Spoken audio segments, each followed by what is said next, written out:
যারা বলে লা ইলাহা ইল্লাল্লাহ লালন রাসূলুল্লাহ, তারা কি মুসলমান? তারা মুসলমান। বাউলদেরকে আজকের মাহফিল থেকে কাফের ঘোষণা করলাম। বাউলরা কাফের, এই কালিমা তারা তৈরি করেছে, এই কারণে তারা কাফের। শুধুমাত্র এতটুকুই নয়, বাউলদের আরেকটি বই বাউল ধ্বংস ফতোয়া, এই বইয়ের ৭৩ নাম্বার পৃষ্ঠায় স্পষ্ট লেখা যালিকাল কিতাব, এর অর্থ হলো এই কোরআন নকল, বানোয়াট, জাল কিতাব। নাউজুবিল্লাহ। এই কোরআনে কারিমকে তারা জাল বলেছে, নকল বলেছে, বানোয়াট বলেছে। তাদের পালা গানগুলোর ভিতরে দেখবেন অসংখ্য জায়গায় অসংখ্যবার ইসলামের কোরআন হাদিসের তথ্যগুলো কিনে তারা অপব্যাখ্যা এবং বিভ্রান্তিকর মন্তব্য করে। বাউল মহারাজ আবুল সরকার কয়েকদিন আগে গ্রেফতার হয়েছে। সে তার এক বক্তব্যে বলেছে, মানুষ যখন পৃথিবীতে আসে মাথার চুল নিয়ে আসে, ঠিক কিনা? সে বলতেছে মাথার চুল আল্লাহ তাআলার সাথে সাথে দিয়ে দেন। দাড়ি যদি গুরুত্বপূর্ণ হইতো তাহলে দাড়িও আল্লাহ তাআলা জন্মের সময় দিয়ে দিতেন। নাউজুবিল্লাহ। মানুষ যখন জন্ম নেয় তখন কি তার দাঁত থাকে? কথা বলেন, এখন কি দাঁতের প্রয়োজন নাই?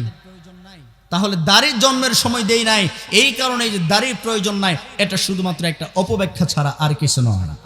এরপরে সে বলে আবু লাহাবের মুখেও তো দাড়ি ছিল, আবু জাহেলের মুখেও তো দাড়ি ছিল, তাহলে দাড়ি সুন্নত হয় কিভাবে? নাউজুবিল্লাহ। এটা তার যুক্তি। আমাদের উত্তর দেখেন, আবু জাহেল কি বিয়ে করে নাই? আবু লাহাব বিয়ে করে নাই? তাহলে কি এখন বলবেন বিয়ে করা সুন্নত না? কথা বলেন। আমরা দাড়ি রাখি আবু জাহেল রাখছে এই কারণে না, আমরা দাড়ি রাখি আবু লাহাব রাখছে এই কারণে না, আমরা বিয়ে করি আবু জাহেল বিয়ে করছে এই কারণে না, আমরা বিয়ে করি আবু লাহাব বিয়ে করেছে এই কারণে না, আমরা বিয়ে করি নবী মুহাম্মদ রাসূলুল্লাহ বিয়ে করেছেন, আল্লাহ বিয়ে করতে বলেছেন, এই কারণে বিয়ে করি। আমরা দাড়ি রাখি আবু জাহেল দাড়ি রাখছে এই কারণে না, আমরা দাড়ি রাখি নবী মুহাম্মদ রাসূলুল্লাহ দাড়ি রেখেছেন এই কারণে। আমরা দাড়ি রাখি আবু লাহাব দাড়ি রাখছে এই কারণে না, আমরা দাড়ি রাখি নবী মুহাম্মদ রাসূলুল্লাহ দাড়ি রাখতে বলেছেন এই কারণে। সুতরাং আমাদের দাড়ি আর আবু জাহেলের দাড়ি এক হতে পারে না, আমাদের দাড়ি আর আবু জাহেলের দাড়ি এক হতে পারে না, আমাদের দাড়ি আর নবী মুহাম্মদ রাসূলুল্লাহর দাড়ি এক, ঠিক কিনা? আল্লাহকে নিয়েও সে কটূক্তি করেছে, যে এই কথাগুলো বলাটাই লজ্জাকর, আল্লাহর শানে এই কথাগুলো বলা যায় না, এমন বিব্রতকর মন্তব্য করেছে বাউল আবুল সরকার। পুলিশ গ্রেফতার করেছে। এরপরে বাংলাদেশের কিছু নাস্তিকরা একেবারে উঠে পড়ে লেগেছে, বাউল মহারাজ আবুল সরকারকে মুক্তি দিতে হবে। নাউজুবিল্লাহ বলেন। আমাদের স্পষ্ট দাবি বাংলাদেশ সরকারের কাছে, যারা ইসলাম নিয়ে এমন কটু মন্তব্য করতে পারে, ইসলাম নিয়ে যারা এই ধরনের অপব্যাখ্যা করতে পারে, বাংলার জমিনে আইন করে এই সমস্ত নাস্তিক বাউলদেরকে ফাঁসির কাস্টে ঝুলাতে হবে, ফাঁসির কাস্টে ঝুলাতে হবে। কোন বাউল যারা ইসলামকে নিয়ে অপব্যাখ্যা করেছে তাদেরকে বাংলার জমিনে মুক্তি আমরা দেখতে চাই না। শুধু বাউল নয়, যারা এই কোরআন হাদিস আল্লাহ এবং নবীকে নিয়ে অপব্যাখ্যা করবে, কটু মন্তব্য করবে, আইন করে চিরতরে এই সমস্ত নাস্তিকদের, কাফের মুশরিকদের ফাঁসির আইন পাশ করতে হবে। গতকালকে ব্রাহ্মণবাড়িয়ায় একটা যুবক মাদ্রাসার দরজা ভেঙে মাদ্রাসার ভিতর থেকে কোরআনে কারিম বের করে আগে ইচ্ছামতো লাথাইছে, কোরআনে কারিমকে ইচ্ছামতো পা দিয়ে পদদলিত করেছে। এরপরে সেই কোরআনে কারিমে আগুন জ্বালিয়ে দিয়ে পুড়ে দিয়েছে। বাংলাদেশ মুসলমানদের দেশ, ভারতে মুসলমানদের উপর আক্রমণ হয়, আমরা কিছু করতে পারি না। কিন্তু বাংলার জমিনে কোরআনকে যদি কেউ অপমান করে, আল্লাহকে যদি কেউ অপমান করে, নবীকে যদি কেউ অপমান করে, এই নাস্তিকদের জিভ ফাটা কেটে রাস্তার লেডি কুত্তাতে খাওয়াবো আমরা।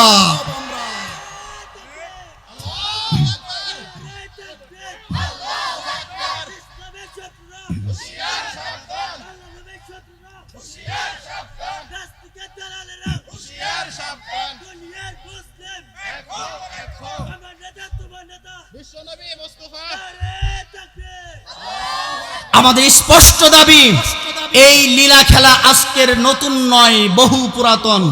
কোন জাতীয় নেতাকে যদি অপমান করা হয়, তার বিরুদ্ধে মামলা হয়, তাকে জেলখানায় বন্দী করা হয়। কোন নেতাকে নিয়ে যদি কেউ অপমান করে, তার বিরুদ্ধে মামলা হয়, আইন হয়, জেলখানায় বন্দী করে শাস্তি হয়। কিন্তু বাংলার জমিনে যারা ইসলামকে নিয়ে কটু মন্তব্য করে, এদের কোনো শাস্তি আমরা দেখতে পাই না। সুতরাং আমাদের স্পষ্ট দাবি বাংলাদেশ সরকারের কাছে, যারা এই কোরআন নিয়ে ইসলাম নিয়ে অপব্যাখ্যা করবে, বাংলার জমিনে এদেরকে ফাঁসির কাস্টে ঝোলানোর আইন পাশ করতে হবে। সংসার সংসার কইরা ভবে গো, করলি না বন্দেগি,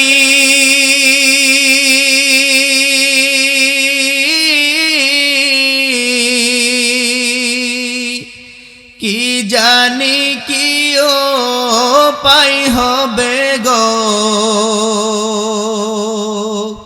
কবরে জিন্দেগি রে, ওরে জীবন ঘুমাই ঘুমাই গেল রে, ওরে জীবন ঘুমাই ঘুমাই গেল রে। ধন সম্পদের মায়াই পয়রা গো, ডাকলি না মাওলা রে,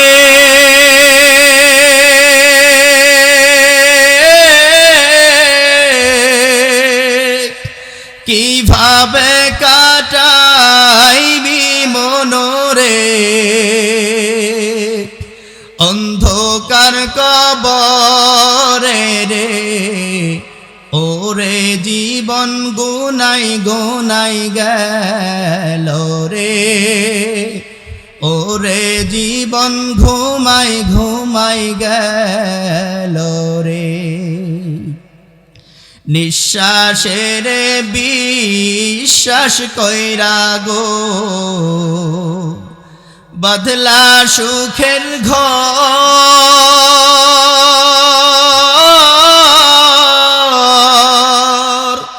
কোন দিন জানি আজরাইলাইসা গো,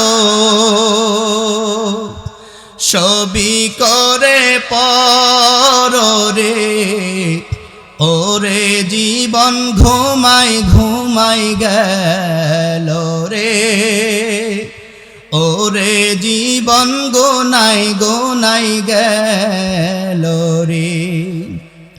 সংসার সংসার কইরা ভবে গো, করলি না বন্দেগি,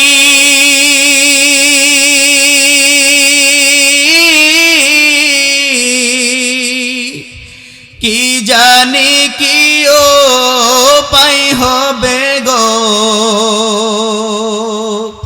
কবরে জিন্দেগি রে, ওরে জীবন ঘুমাই ঘুমাই গেল রে, ওরে জীবন গোনাই গোনাই গেল রে।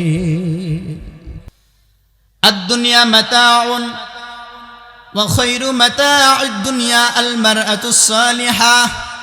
বিষ্ণু বললেন, ও আমার উম্মতেরা, এই দুনিয়াটাই তোমাদের জন্য সম্পদ। আজকে পৃথিবীতে যা কিছু আমরা দেখি, প্রত্যেকটা জিনিসই আমাদের জন্য সম্পদ। নদী নালা, খাল বিল, গাছপালা, পাহাড় পর্বত সম্পদ কিনা বলেন? গরু ছাগল আমাদের জন্য সম্পদ।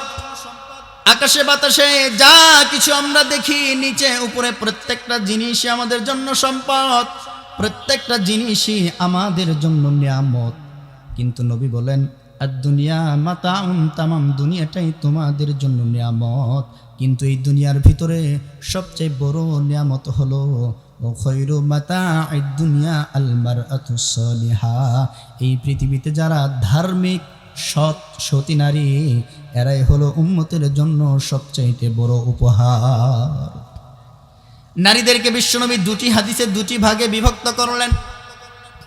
একটা ভাগ এমন, নারীদের একটা দিক এমন যারা আমাদের জন্য সবচাইতে বড় ক্ষতির কারণ, আমাদের জন্য জাহান্নামে যাওয়ার কারণ, যারা দলে দলে নবী মুহাম্মদের উম্মতদেরকে আল্লাহ তাআলার তৈরি করা জাহান্নামের ভিতরে প্রবেশ করাবে। কিন্তু সমস্ত নারী এমন বিপদ নয়, প্রত্যেকটা নারী এই বিপদের অন্তর্ভুক্ত নয়।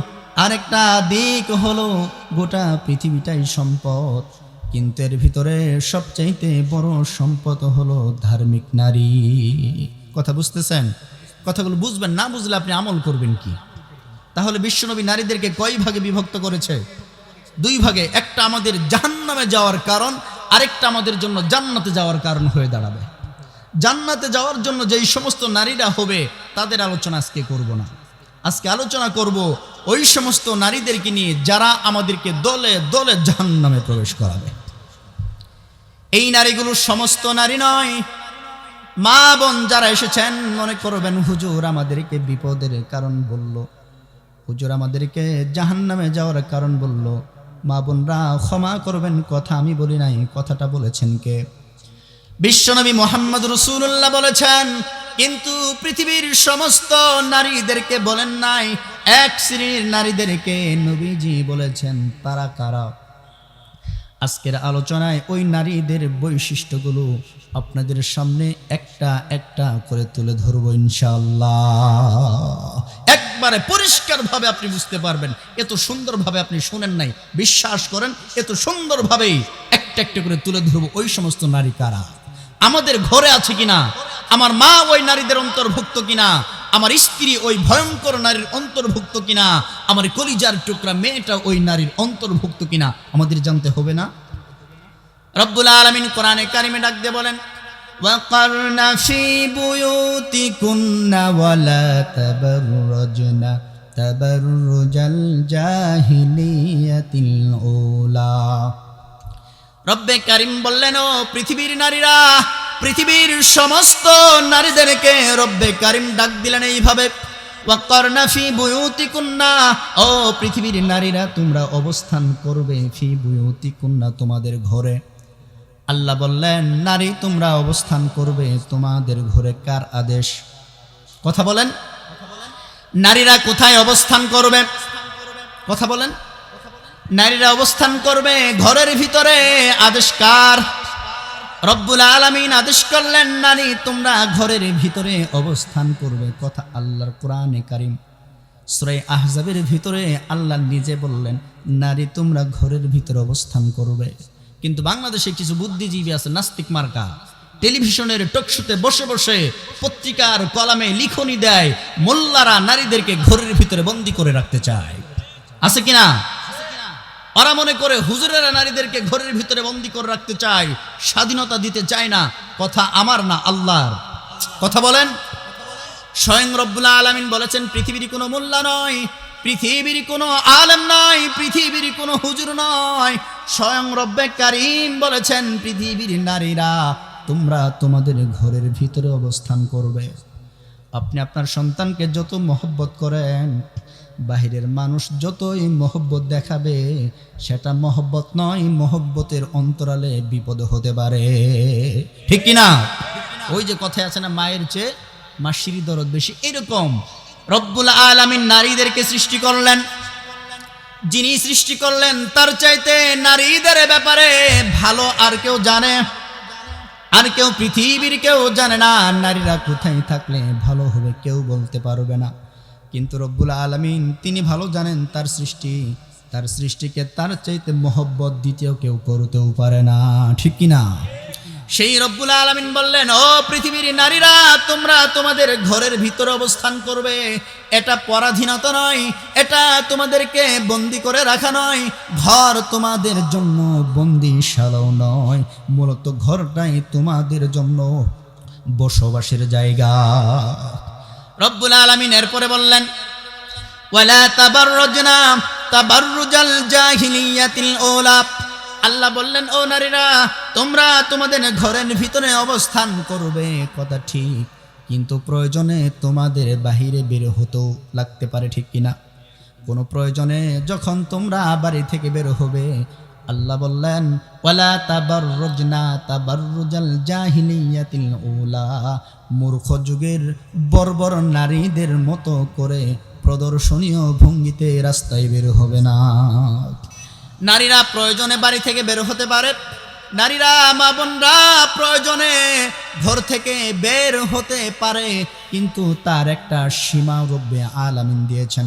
রব্বুল আলামিন বলেন, তোমরা প্রয়োজনে বাড়ি থেকে বের হতে পারবে, কিন্তু তোমরা মূর্খ যুগের নারীদের মতো করে বের হবে না। কাদের মতো? কথা বলেন। মূর্খ যুগের বর্বর নারীদের মতো করে বের হবে না। এখানে দুটি প্রশ্ন। এক নাম্বার প্রশ্ন হলো, মূর্খ যুগ কোনটা? রব্বুল আলামিন কোন যুগটাকে মূর্খ যুগ বললেন? দ্বিতীয়ত, বর্বর নারী কাদেরকে বললেন? তাফসিরে মাযহারি, তাফসির ইবনে কাসিরের ভিতরে বর্বর যুগের 3টা বর্ণনা এসেছে। সবচাইতে গ্রহণযোগ্য মত হলো, ঈসা নবী পৃথিবী থেকে চলে যাওয়ার পর আমাদের শেষ নবী মুহাম্মদুর রাসূলুল্লাহ পৃথিবীতে আসার পূর্বে মাঝখানে 2 নবীর মাঝখানে যে সময়টা পৃথিবীতে চলছিল, কোরআনের ভাষায় সেই সময়টাকেই বর্বর যুগ বলা হয়। সেই সময়টাকে মূর্খতার যুগ বলা হয়। সেই সময়টাকে মূর্খ যুগ, বর্বর অসভ্যতার যুগ বলা হয়। রব্বে কারিম তাদেরকে মূর্খ যুগ বলেছেন। দ্বিতীয় প্রশ্ন হলো, মূর্খ যুগের নারীদের বৈশিষ্ট্যগুলো কি ছিল? আজকে আমরা আধুনিক যুগে বসবাস করি, সভ্য যুগে বসবাস করি, ডিজিটাল দেশ আমাদের, ঠিক কিনা? কিন্তু সেই মূর্খ যুগের বর্বর নারীদের 3টা বৈশিষ্ট্য ছিল। তাফসিরে মাযহারি, তাফসির ইবনে কাসিরের ভিতরে এসেছে, ওই যে বর্বর যুগের নারীদের 3টা বৈশিষ্ট্য ছিল। আজকের যুগটা যদিও শিক্ষিত যুগ হয়, আধুনিক যুগ হয়, কিন্তু কোনো নারী যদি ওই বর্বর যুগের 3টা বৈশিষ্ট্যের অনুসরণ করে, এই নারী আয়ে পাশ হলেও বর্বর নারী। কোন নারী যদি মূর্খ যুগের 3টি বৈশিষ্ট্যের অনুসরণ করে, সে যদিও বিএ পাস, ডাক্তার, ইঞ্জিনিয়ার, যত যাই হোক, এমপি, মন্ত্রী যেই হোক, যদি বর্বর যুগের 3টা বৈশিষ্ট্য ছিল নারীদের, ওই 3টা বৈশিষ্ট্য অনুসরণ যদি করে, বর্তমান যুগের নারীরাও মূর্খ এবং অসভ্য, ঠিক কিনা? কথা বুঝতেছেন? এরাই হলো সেই বিপজ্জনক নারী, যাদের কারণে উম্মতের মানুষেরা, পুরুষেরা দলে দলে জাহান্নামে প্রবেশ করবে। বর্বর যুগের নারীদের 3টা বৈশিষ্ট্যের 1 নাম্বার বৈশিষ্ট্য তাফসির ইবনে কাসিরের ভিতরে এসেছে, বর্বর যুগের নারীরা ঘরের ভিতরে থাকলে, বাড়ির ভিতরে থাকলে বেশি সাজগোজ করতো না, কিন্তু যখন মার্কেট করার জন্য বের হতো, ঈদের মার্কেট করার জন্য শেরপুর চলে যেত, বিয়ের অনুষ্ঠানে চলে যেত, খাতনার অনুষ্ঠানে চলে যেত, বোনের বাড়ি, বাবার বাড়ি, মামার বাড়ি, ভাইয়ের বাড়ি বেড়াতে ঘুরতে বের হতো। বাড়িতে বেশি থাকলে সাজগোজ করতো না, কিন্তু বাড়ি থেকে বের হলেই বেশি করে সাজগোজ তারা করতো। এটা বর্বর যুগের নারীদের, বর্বর নারীদের 1 নাম্বার বৈশিষ্ট্য। ঘরের ভিতরে থাকলে নতুন কাপড় পরতো না, সুন্দর কাপড় পরতো না, মেকআপ করতো না, চোখে কাজল দিত না, আতর সেন্ট ব্যবহার করতো না, কিন্তু যখন তারা বাজার করার জন্য, মার্কেট করার জন্য শেরপুর চলে যেত, নতুন কাপড়, যত সাজুগুজু আছে, কাজল, পারফিউম, সেন্ট, এই প্রত্যেকটা জিনিস তারা ব্যবহার করতো। এটা কাদের বৈশিষ্ট্য? কথা বলেন। বর্বর যুগের নারীদের 1 নাম্বার বৈশিষ্ট্য। এবার আপনি আপনার ঘরের সঙ্গে মিলান, আপনার স্ত্রী, আপনার মা, আপনার কলিজার টুকরা সন্তান মেয়েটার সঙ্গে মিলায় দেখেন তাদের অবস্থাটা কেমন।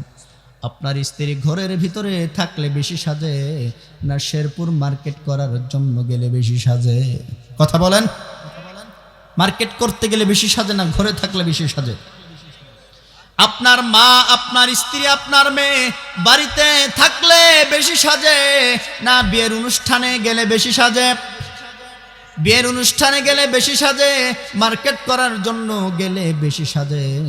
যদিও আধুনিক যুগে বসবাস করে, যদিও সভ্যতার যুগে বসবাস করে, কিন্তু বর্বর যুগের নারীদের বৈশিষ্ট্য অনুসরণ করার কারণে আপনার মা, আপনার স্ত্রী, আপনার মেয়েটাও বর্বর নারীদের অন্তর্ভুক্ত। এটা 1 নাম্বার বৈশিষ্ট্য, যারা উম্মতকে দলে দলে জাহান্নামে নিয়ে যাবে। আলোচনা শেষ করলে বুঝতে পারবেন।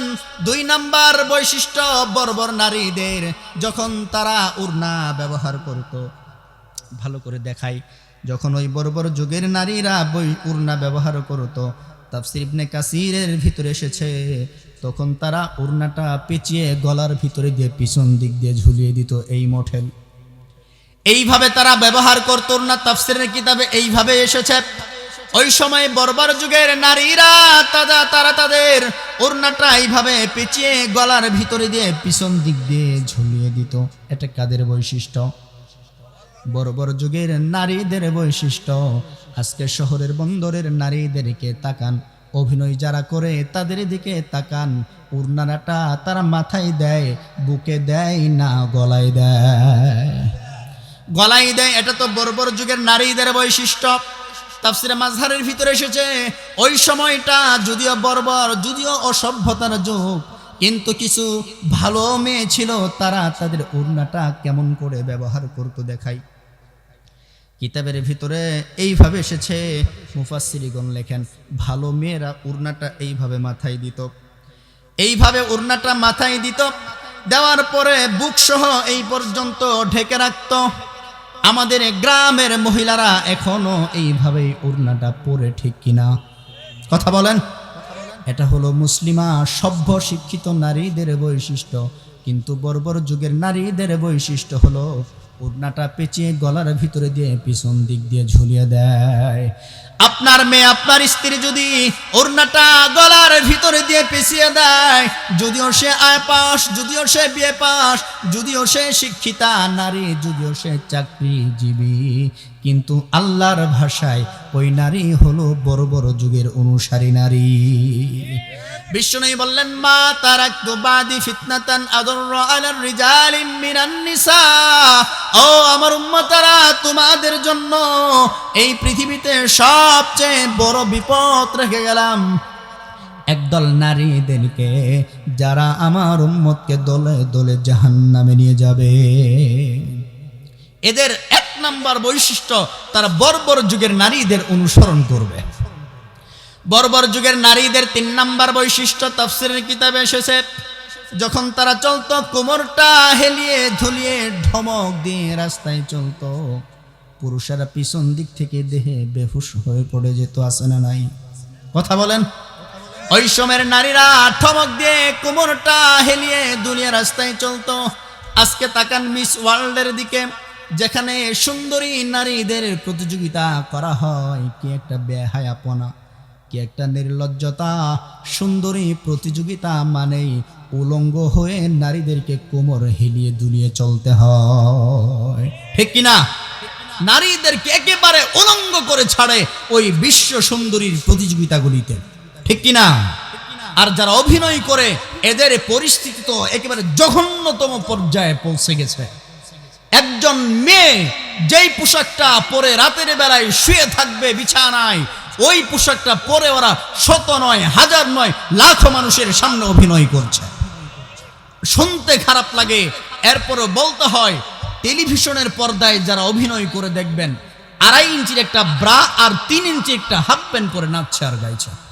মিথ্যা বললাম? এটা পোশাক, এটা পোশাক নয়। যারা অভিনয় করে, যেই সমস্ত নারীরা, তোমরা অভিনয় করো না, তোমরা তোমাদের দেহটাকে বাজারের ভিতরে তুলেছ। সারা দুনিয়ার মানুষকে তোমরা তোমাদের দেহটা দেখিয়ে টাকা উপার্জন করছ। যদি অভিনয় দেখাতে হয়, তাহলে ছোট কাপড় পরার কি প্রয়োজন ছিল? কথা বলেন।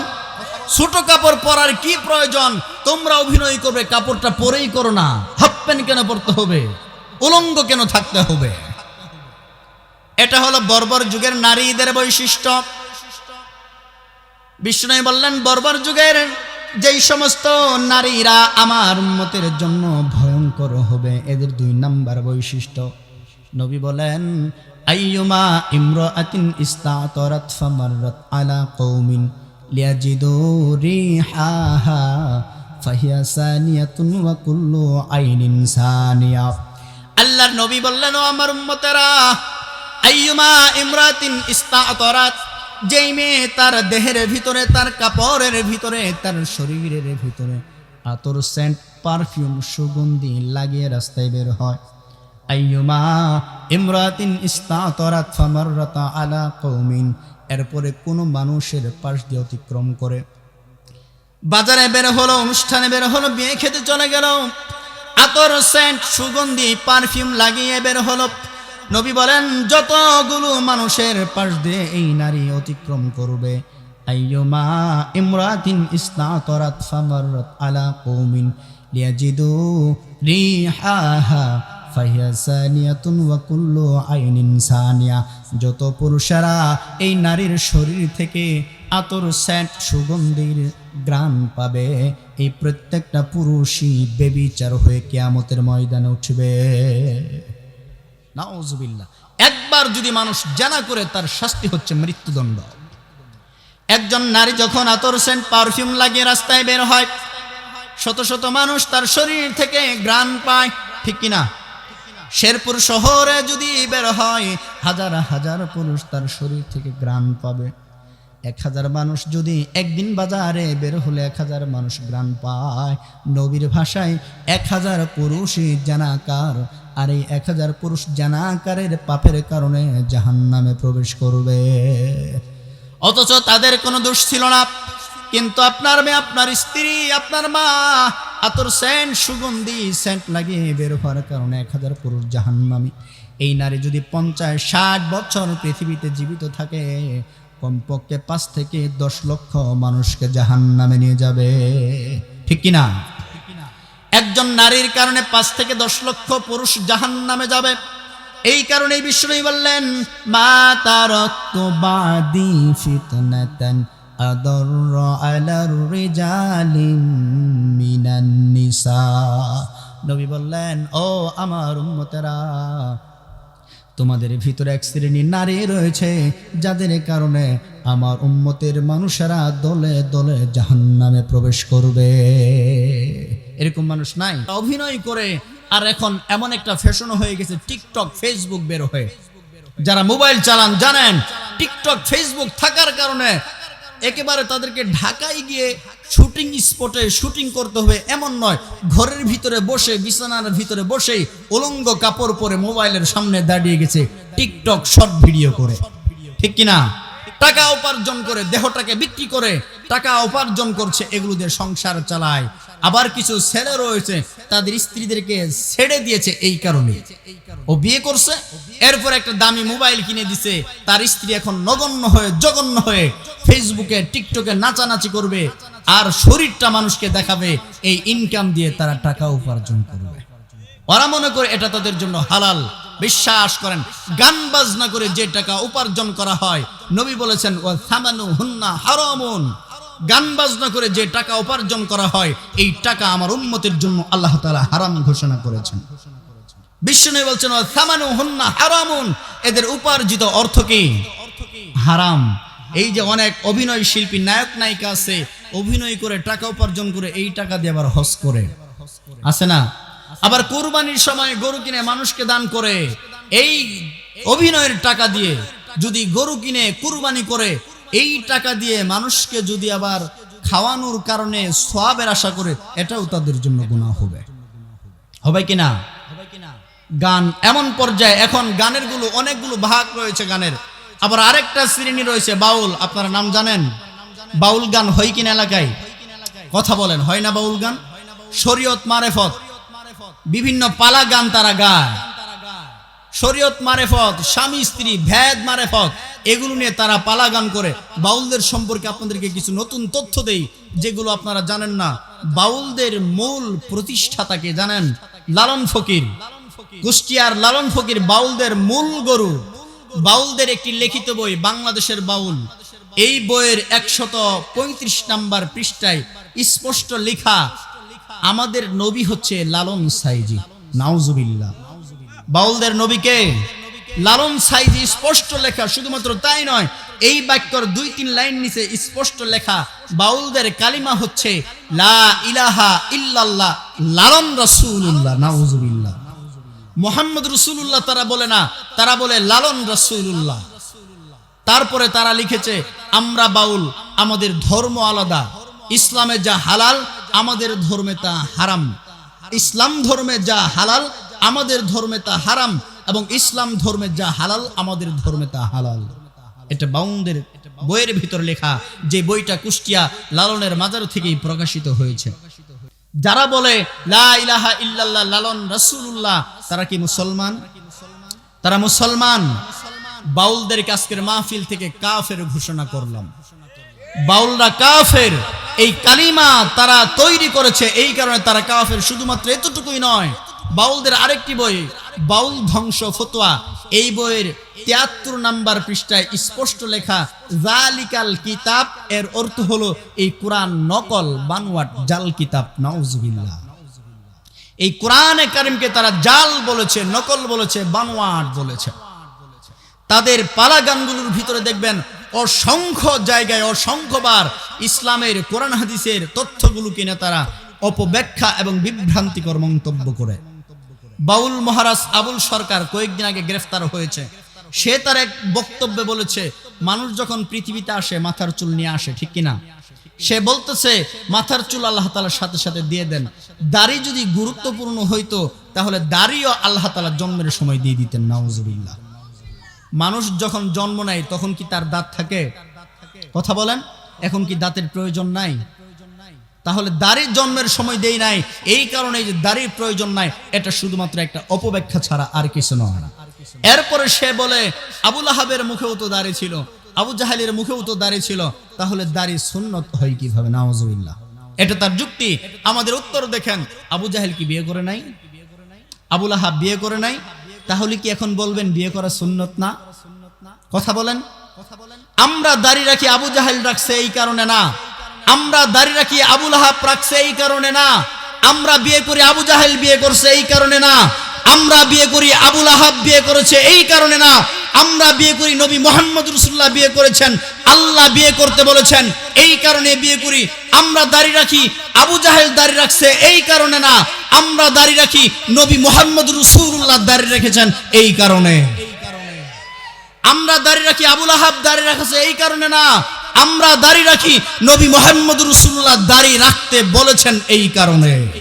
সুতরাং আমাদের দাড়ি আর আবু জাহেলের দাড়ি এক হতে পারে না, আমাদের দাড়ি আর আবু জাহেলের দাড়ি এক হতে পারে না, আমাদের দাড়ি আর নবী মুহাম্মদ রাসূলুল্লাহর দাড়ি এক, ঠিক কিনা?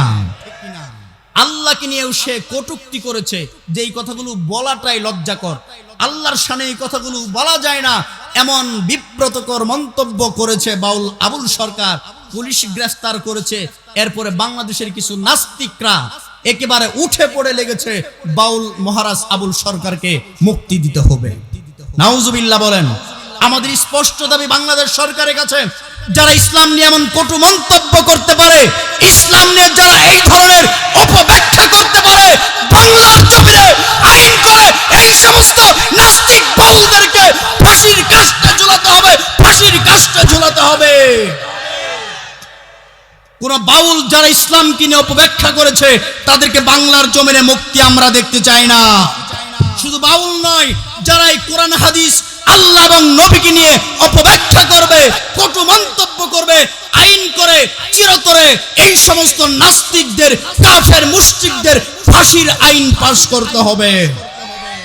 গতকালকে ব্রাহ্মণবাড়িয়ায় একটা যুবক মাদ্রাসার দরজা ভেঙে মাদ্রাসার ভিতর থেকে কোরআনে কারিম বের করে আগে ইচ্ছামতো লাথাইছে, কোরআনে কারিমকে ইচ্ছামতো পা দিয়ে পদদলিত করেছে।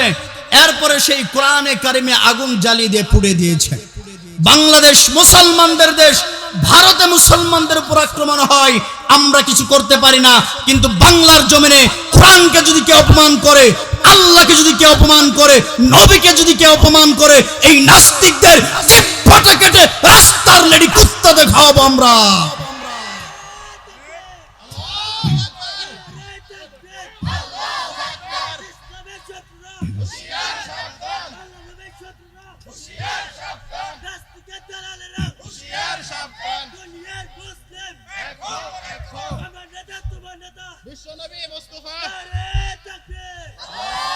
আমাদের স্পষ্ট দাবি, এই লীলা খেলা আজকের নতুন নয়, বহু পুরাতন।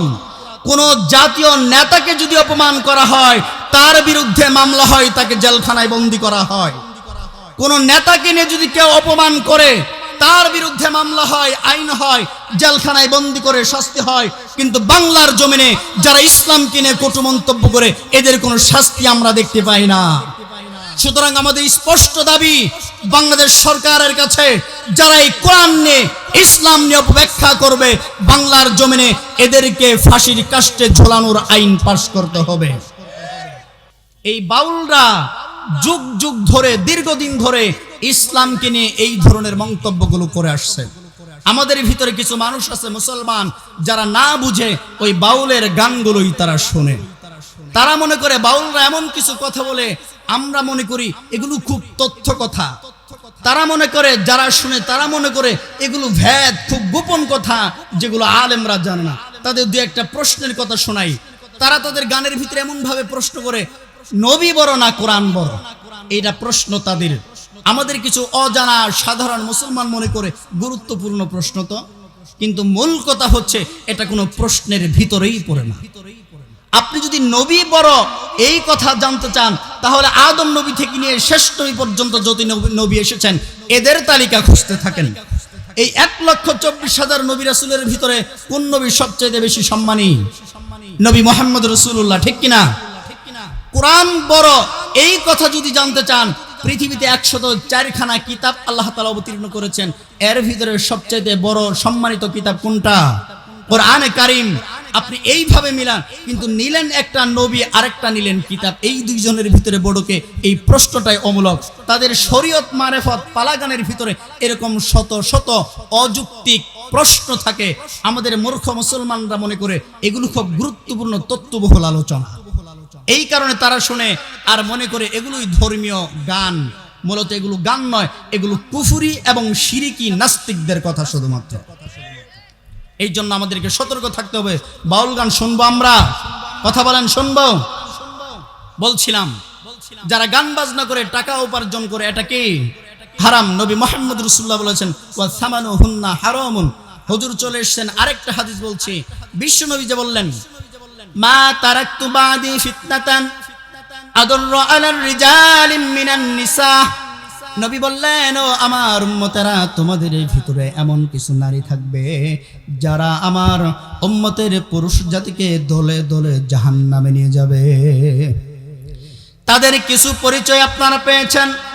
আরেকটা হাদিস বিশ্বনবী বললেন, নিসাবুন কাসিয়াতুন আরিয়াতুন মুমিলাতুন মাইলা। নবী বললেন, আমি নবী পৃথিবী থেকে চলে যাওয়ার পর দুই শ্রেণীর মানুষ আসবে। এর ভিতরে এক শ্রেণী হলো নারী, নিসাউন কাসিয়াতুন আরিয়া, যারা কাপড় পরিহিতা, কাপড় পরেছে তাদের পরিভাষায়, কিন্তু মূলত আমি নবীর দৃষ্টিতে তারা উলঙ্গ। ভালো করে বুঝবেন, কথাটা খুব মর্মান্তিক। বিষ্ণু বললেন, যারা কাপড় পরে আছে, নিসাউন কাসিয়াতুন, কাপড় পরিহিতা নারী, তাদের ভাষায় কাপড় পরে আছে এমন, কিন্তু নবী বলেন আরিয়াতুন, আমি নবী বলছি তারা মূলত কাপড় সারা। আমাদের নারীরা কাপড় পরে আছে আমাদের দৃষ্টিতে, কিন্তু নবী বলেন আমার দৃষ্টিতে কাপড় সারা। এর দুইটা ব্যাখ্যা মুহাদ্দিসিনে কেরাম লিখেছেন। কাপড় পরে আছে, এরপরও একজন নারী কাপড় সারা, নবী কেন বললেন?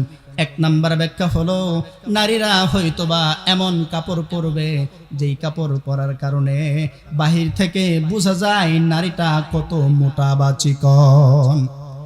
এখন এমন কিছু কাপড় বের হয়েছে, আর নারীরা কাপড় কিনতে গেলে, দর্জির দোকানে কাপড় বানাতে গেলে একেবারে টাইট ফিটিং করে জামা বানায়, ঠিক কিনা? একেবারে এইভাবে জামাগুলো বানায় তারা, যার কারণে নারীর দেহের ভিতরে উঁচু নিচু জায়গাগুলো বাহির থেকে স্পষ্ট বোঝা যায়, ঠিক কিনা? আল্লাহর নবী বলেন, এই যে যারা এমন করে কাপড় পরবে যার কারণে বাহির থেকে একেবারে বোঝা যায় মেয়েটা কত মোটা বা চিকন, ওই নারীর দৃষ্টিতে যদিও সে কাপড় পরে আছে, কিন্তু নবীর ভাষায় ওই নারী মূলত কাপড় ছাড়া রয়েছে। আপনি বাবা, আপনি টাকা দেন, আপনি আপনার মেয়ের কাপড়টার দিকে লক্ষ্য করেন। দূরে যেতে হবে না, বাহিরে যেতে হবে না, দেখবেন আপনার মেয়েটাই কিন্তু এইরকম টাইট কাপড় পরে, ঠিক কিনা? আপনি বাবা আপনার মেয়েকে না করে দেন, মা যেই কাপড় পরতে আমার নবী নিষেধ করেছে এমন টাইট ফিটিং কাপড় তুমি আজকের পরে আর পরবা না। বলতে পারবেন না? পারবেন না বলতে? দুই নাম্বার ব্যাখ্যা মুহাদ্দিসিনে কেরাম লেখেন, কাপড় পরে আছে আর পরে উলঙ্গিনী। এর দুই নাম্বার ব্যাখ্যা হলো, এমন কাপড় মহিলারা, নারীরা, মা বোনরা পরবে যেই কাপড় পরার কারণেও বাহির থেকে বোঝা যায় মেয়েটা কালো না ফর্সা। আছে না? একেবারে পাতলা কাপড় পরে মশারির মতো 2-3 হাজার টাকা দিয়ে জামা কিনে, কিন্তু বাহির থেকে শুধু চামড়া দেখা যায়, ত্বক দেখা যায় এমন না। নারীর দেহে সুন্দর সুন্দর ছোট ছোট যে লোমগুলো আছে, এগুলো ওই মশারি নামক জামার ছিদ্র দিয়ে বের হয়ে থাকে। আছে কিনা? আল্লাহর নবী বললেন, নিসাউন কাসিয়াতুন আরিয়াতুন, এই 2 রকমের জামা পরিহিতা কোন নারী যদি কাপড় পরেও রাস্তায় বের হয়, তার দৃষ্টিতে যদিও 5,000 10,000 টাকা দিয়ে জামা কিনে, যেই জামা একেবারে তার দেহের সঙ্গে লেগে থাকে, 2 নাম্বার এমন জামা পরিধান করে যেই জামা পরিধান করলে মেয়েটা কালো না ফর্সা বোঝা যায়। নবী বলেন, এই কাপড় পরে যদি কোনো নারী রাস্তায় বের হয়, যদিও কাপড় পরে আছে, কিন্তু আমি নবী আমার দৃষ্টিতে সে যেন কাপড় ছাড়া রয়েছে। এই জন্য সতর্ক থাকবেন, আমাদের নারীরা রাস্তায় বের হলে, কাপড় কিনলে, কাপড় পরলে এই ধরনের কাপড় যেন পরতে। কথা বলেন। আজকে 4টা বৈশিষ্ট্য বললাম, যে সমস্ত নারীরা আমাদের জন্য জাহান্নামের কারণ হয়ে দাঁড়াবে দুনিয়ার জমিনে, তাদের 4টা বৈশিষ্ট্য। 1 নাম্বার, তারা বড় বড় যুগের নারীদের অনুসরণ করে। 2 নাম্বার, বড় বড় যুগের নারীদের 3টা বৈশিষ্ট্য। 4 নাম্বার বৈশিষ্ট্য, নারীরা আতর, সেন্ট, পারফিউম লাগিয়ে বের হয়। তাদের 5 নাম্বার বৈশিষ্ট্য, এই নারীরা যখন বের হয় রাস্তায় টাইট অথবা পাতলা কাপড় পরে রাস্তায় বের হয়। আরেকটা কথা বলি, আমাদের অনেক মা বোনরা রয়েছেন যারা বোরখা পরে, বিশেষ করে স্কুল কলেজ ভার্সিটিতে যারা পরে অধিকাংশ বোরখা পরে, কিন্তু এদের বোরখাটা এমন, বোরখা তো হওয়া উচিত ছিল মূলত পর্দা, বোরখা তো এমন হওয়া উচিত ছিল যে বোরখা পরার কারণে তার সৌন্দর্য বাহির থেকে বোঝা যাবে না, ঠিক কিনা? কিন্তু আমাদের বোনেরা এমন বোরখা পরে, ভিতরে যদি তার শরীরের রংটা কালো হয়, দেখতে যদি ভালো নাও হয়, এমন বোরখা পরে, যেই বোরখা পরে রাস্তায় যখন চলে, যুবকরা মনে করে নায়িকা পূর্ণিমা হাঁটতেছে।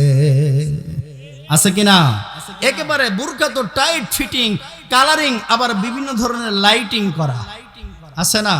এই জন্য খুব সতর্ক হবেন, যাতে করে আমাদের নারীরা এগুলো না করে। বোরখা পরতে হবে ওই বোরখা মহিলা মাদ্রাসার ছাত্রীরা যেই বোরখা পরে, কওমি মহিলা মাদ্রাসা আছে না আশেপাশে, ওই সমস্ত নারীরা যেই বোরখা পরে কালো রঙের এবং একেবারে ঢিলা ঢালা, এই সমস্ত বোরখা পরতে হবে। আল্লাহ তাআলা আমাদেরকে আমল করার তৌফিক দান করুন। ওয়া আখির দাওয়ানা আনিল হামদুলিল্লাহি রাব্বিল আলামিন। আসসালামু আলাইকুম ওয়া রাহমাতুল্লাহ।